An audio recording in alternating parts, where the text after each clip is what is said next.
about safety, but I'll also be talking about personal safety in relation to the campus and living on the campus, because I know a lot of you are actually living on the Loughborough campus. And here I have Roger here to help me, who is responsible for campus security. So actually tonight, to help me with my presentation, I have two experts who'll be able to give you very, very good advice and answer your questions, because we'll give you plenty of time to ask questions at the end of each part of the presentation. And then all of the things that are familiar have been taken away. And one of the things that's been taken away is your nice climate. Because maybe you're coming from a country where the sky is blue every day at this time of the year. And now you come here and it's grey all the time. What's this? They didn't tell me about this. In the prospectus, all the photographs have got a blue sky in them. What's going on? I want to know what's happening, right? Well, we can't do much about that, but you'll get to like it. I've met students from countries where the sky is blue all the time who say, I really like the English weather. I've met students, I won't say which countries, but I've met students who said they really like it because it's a bit cooler. You feel awake. You feel awake. You know, you go out, you feel that wind in your face, you feel the rain in your face, you think, this is it. This makes me feel alive. In my country, you go to sleep under the tree, under the palm tree perhaps. You know, what you need is something to wake you up and pep you up. That's what our weather is for. That's what we arrange it for. What about the food? The food. You've had the food perhaps for a few days or maybe a bit longer, and you're thinking, it's very tasteless. It's very tasteless. In my country, the food's spicy. You get it in your mouth and you, wow, kapow! But here, you don't even know it's in your mouth. And all the potatoes, if I see another potato in my life, but there's an answer. Basically, what you need is that. That's what you need. I carry it everywhere with me. I don't go anywhere without my very hot chili sauce. You can put a bit of very hot chili sauce on anything. On cornflakes. Anything. In the lecture, when the lecture's boring, you can put it on the lecture as well. Spice up the lecture. So that's important. That will make the food taste better. What about the language? Well, maybe in the first days here you've thought, well, this is not the language I learnt in the British Council in Amman or in my language school in Barcelona. They're speaking some funny words here.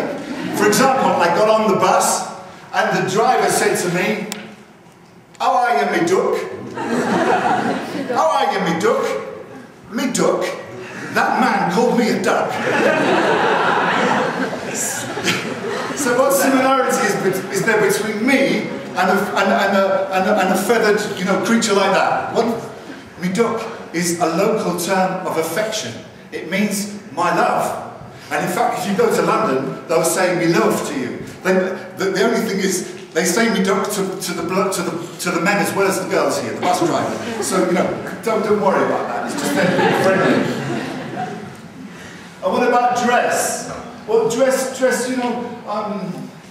you think the British are rather formal, but then when you see us, generally people are quite informal in their classes. People don't dress up to go to class, not at all.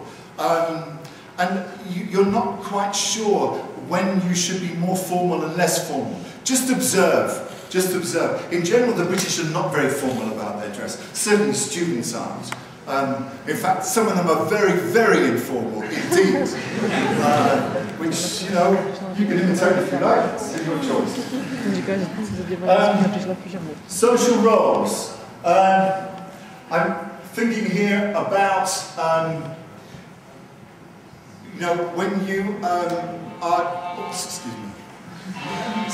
It's about a pay rise in front of all of you. That was very rude.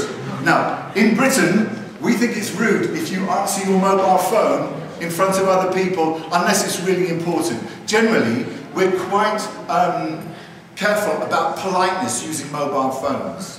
All right? Be careful about using your mobile phone. If you use it in the lecture theatre, the lecturer will go ballistic. There is a piece of vocabulary for you to go ballistic.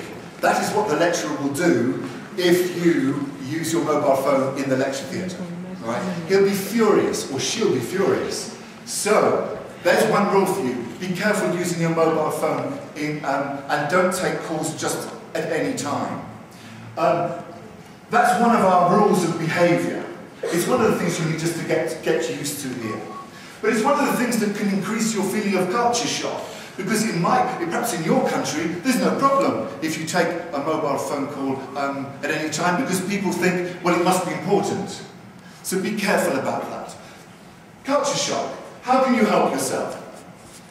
The first thing to remember is that it's quite normal to feel culture shock. Everybody feels it when they go to live in another country.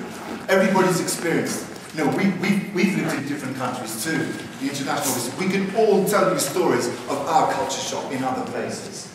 So keep in touch with home. Use that, all right? Phone home. I don't really like these things. They intrude on my privacy, and I don't have one actually. But my daughter has one, and I really want her to have it, because I can contact her anytime. Okay. She went to Mexico for a year. As an exchange student, and while she was in Mexico, I could contact her wherever she was, and that gave us a big feeling of security. And I'm sure your parents and your friends at home are thinking the same thing about you. Okay, but keep in touch with them. Keep in touch with home for your own sake as well, just so that you keep close to the things that are familiar to you. That's right, other familiar things, you know, the things that you've brought from home. It might be the chili bowl, it might be that. You know, I brought my faithful chili all the way from home, and I love my chili bowl. You know, and it reminds me of all those lovely meals at home. Keep familiar things around you, photographs, ornaments in your room. What about your diet and your health? Yeah, there's no doubt you want to keep yourself well while you're here. So, if you're feeding yourselves, if you're catering for yourselves, try to keep a healthy diet here, all right? Lots of potato, very good for you. Try to keep healthy. Try to meet people as much as possible. For example, the ISA, they're getting lots of advertising tonight. Lots of advertising. The ISA is the sort of place where you're going to make friends. But I would also say, join societies. Join student societies at the university. For example, you know Loughborough is sport. Loughborough and sport are synonymous. This is the place to play sport and to meet people. Because playing sport, you're going to meet people. Alright? It's doing the things you like to do with local people, especially with British people. That's the way to get to know them, to get past their shyness and reserve. Do things with them, right? Do the sports that they like. Whatever you like, you try and find a society for it. We have many support services here. You know, if your religion is very important to you, we can support you with that. There's a Muslim prayer room in this building, just a few steps away, for example. We have chaplaincies for all different Christian denominations.